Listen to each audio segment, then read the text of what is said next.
हरि ओम नमो भगवते वासुदेवाय। श्री ओम नमो भगवते वासुदेवाय। भगवान रुद्र ने कहा, राजकुमारों, तुम लोग विशुद्ध भाव से सर्व धर्म का आचरण करते हुए भगवान श्री हरि में चित्त लगाकर मेरे द्वारा कहे गए स्तोत्र का जप करते रहो। भगवान तुम्हारा मंगल करेंगे।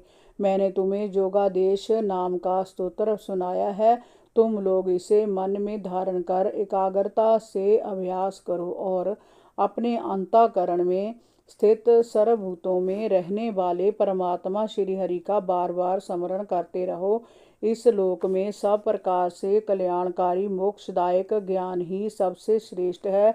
इसके द्वारा जीव भवसागर से पार उतरने से में जरा भी विलंब नहीं लगाता। मैंने तुम्हें जो स्तोत्र सुनाया है, इसका जाप करने से तुम्हें निश्चित रूप से अभिष्ट फल प्राप्त होगा। 25वां अध्याय। राजा पुरंजन के चरित्र का वर्णन।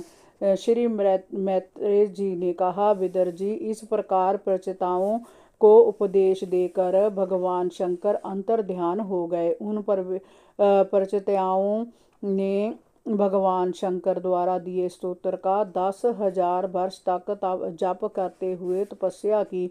इन दिनों राजा प्राचीन ब्रह्म का चित्त कर्मकांड में बहुत रम गया था। उन्हें देवऋषि नारद ने उपदेश देते हुए कहा कि राजन, इन कर्मों के द्वारा तुम अपना कौन सा कल्याण करना चाहते हो? दुख के नाश और परमानंद की प्राप्ति का नाम कल्याण है, वह कर्मों से नहीं मिलता।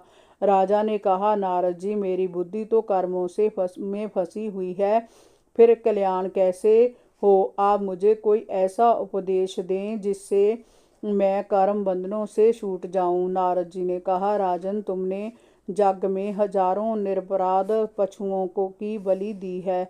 वह सभी तुमसे बदला लेने की वाट जो रहे हैं।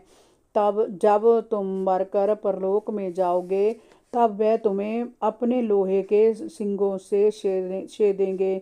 इस विषय में मैं तुम्हें एक प्राचीन कथा सुनाता हूँ। पूर्व काल में पुरंजन नाम का एक यशस्वी राजा था। उसका अभिज्ञात नाम का एक विचित्र मित्र था। पुरंजन को तरह तरह के भोगों को भोगने की बड़ी लालसा थी। इस लालसा को पूरा करने के लिए उसने सारी पृथ्वी पर स्थान की खोज की, परंतु उसे कोई अनुकूल स्थान नहीं मिला। वह उदास हो गया।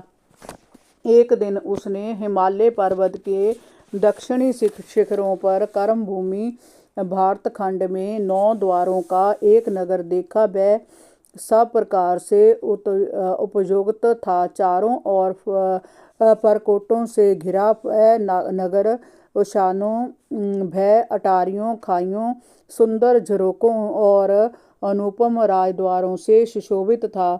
उसमें सोने चांदी और लोहे के शिखर वाले विशाल भवन थे। उसके भय प्रसादों से फर्श नीलम, स्फटिक, बिदरिया, मोती, पन्ना और लालों में के बने हुए थे। अपनी कांति के कारण वह नगरी नागों की भोगपति पुरी के समान जान पड़ती थी। उस नगर में जहाँ तहाँ अनेक सभा भवन, चराहे, सड़कें, क्रीड़ा भवन, बाजार, विश्राम स्थल, ध्वजा पताकाएं और मूंगे के बने चबूतरे शोभायमान थे। उस नगर के बाहर एक दिव्य वृक्ष और सुंदर लताओं से घिरा एक उद्यान था, जिसके बीचों बीच एक सुंदर निर्मल जल का सरोवर था। वहाँ तरह तरह के पक्षियों की चहचहाहट और भौरों की गुंजार सुंदर सुगंधित पुष्पों पर मंडरा रही थी। शीतल मंद सुगंधित पवन वहाँ बहती रहती थी। वहाँ के बने पशु अहिंसक प्रवृत्ति के प्रतीत होते थे, मानो वे अपना स्वभाव भूल चुके हैं। राजा पुरंजन उस अद्भुत नगर को देखकर मोहित हो गया। वहाँ जब वह घूम रहा था तो उसने पुरंजनी नामक एक सुंदर युवती को आते देखा। उसके साथ 10 सेवक थे। प्रत्येक को 100 सुंदर नायिकाएं पत्नियां थी। 5 फन वाला एक सांप उसका द्वारपाल था। वही उस सुंदरी की सब ओर से रक्षा करता था। वह भोली भाली सुंदरी विवाह के लिए वर की तलाश में थी। वह श्याम वर्ण की अद्भुत सुंदरी थी। पीले रंग की उसने साड़ी पहनी हुई थी। वह उसकी कटी में सोने के करदनी पड़ी हुई थी। चलते समय उसके पैरों में पड़े नुपुरों की मधुर झंकार वहां होती थी। उसकी तिरछी चितवन से पुरंजन घायल हो गया। उसने उस सुंदरी से मधुर वाणी से में कहा, हे कमल लोचने, तुम कौन हो? किसकी कन्या हो? इस समय तुम कहाँ से आ रही हो? इस नगर के समीप तुम किसकी प्रतीक्षा कर रही हो? तुम्हारे साथ जय शूरवीर कौन है? जय सहेलियां और जय सर्प कौन है?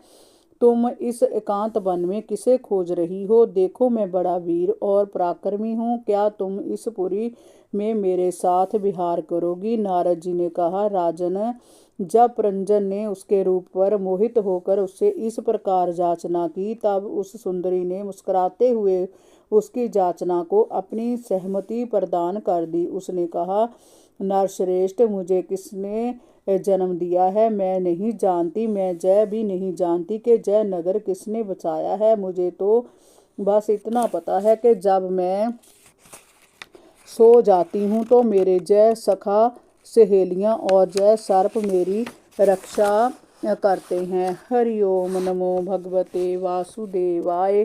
श्री ओम नमो भगवते वासुदेवाय।